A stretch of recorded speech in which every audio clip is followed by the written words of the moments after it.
But I mean, there's nobody.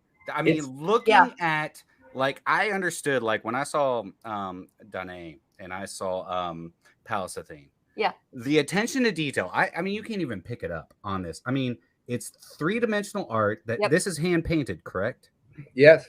Okay, look, the attention to detail. And here's the other third, Just the other one. look, I understand that every man's hour of his life is valuable. And you put a lot of time into each one of these bottles. If it's you, if it's somebody else helping you do that, it doesn't matter. That's a lot of time. An artist does not get the recognition that they deserve until they die most of the time. But it's perfect because it's adding, because it's not just the citruses. You're getting a lot of the rose up top. Yeah. I get a lot, like it's rose heavy all the way through, and that's what I love about this. But not like a dated rose. It's a juicy rose. Yeah, it's not overly powdery. It's not overly floral. It's not overly feminine. This one is just right down the middle. If you want a rose fragrance, this is a rose fragrance, but it's a very well put together rose fragrance with a very classic and yet modern edge to it. So it's very much compatible. I think Greta was asking me if she's like, do you think it's more feminine? Do you think it's more masculine? I love wearing it. It's smooth. I think because it's not overly sweet. I mean, yes, there's sweetness there, right? Like, because I like a little bit of sweetness. There's sweetness, but it's not so overly sweet that it's really feminine. That's why I was wondering, like, is this too sweet for you? Because I would think it's you're not getting the powderiness either. I mean, there's some powder. There's no powderiness. You're not getting the typical floral rose powderiness that you would get in a more feminine version of a rose fragrance. No. I didn't want that at all.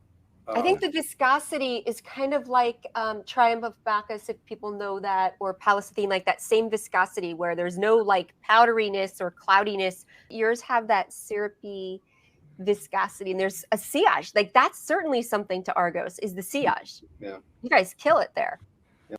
I will be intoxicating those around me and not realize that I'm still doing that. I love that raspberry rose combo. I think it's a really good combination. This bottle is so stinking heavy. I mean, it's really heavy. It's super solid. I mean, like I said, I think this is the best presentation I've ever seen in fragrances. No. Just have to put that out there.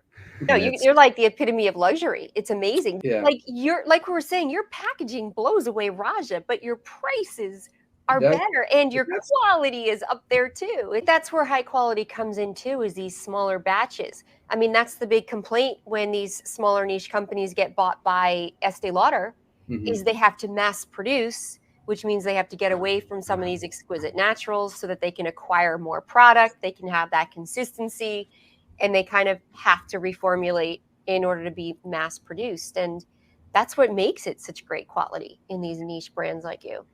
They always get better. They do. It's like, I know you say, oh, we sell it fully macerated, but I'm sorry, my Argos get better after a few months on the shelf. They always just get, not that they're not good when I get them, but they get better and better and better. This artist series like just gets better and better every month and just more intense and more powerful and just, I love it. I love it.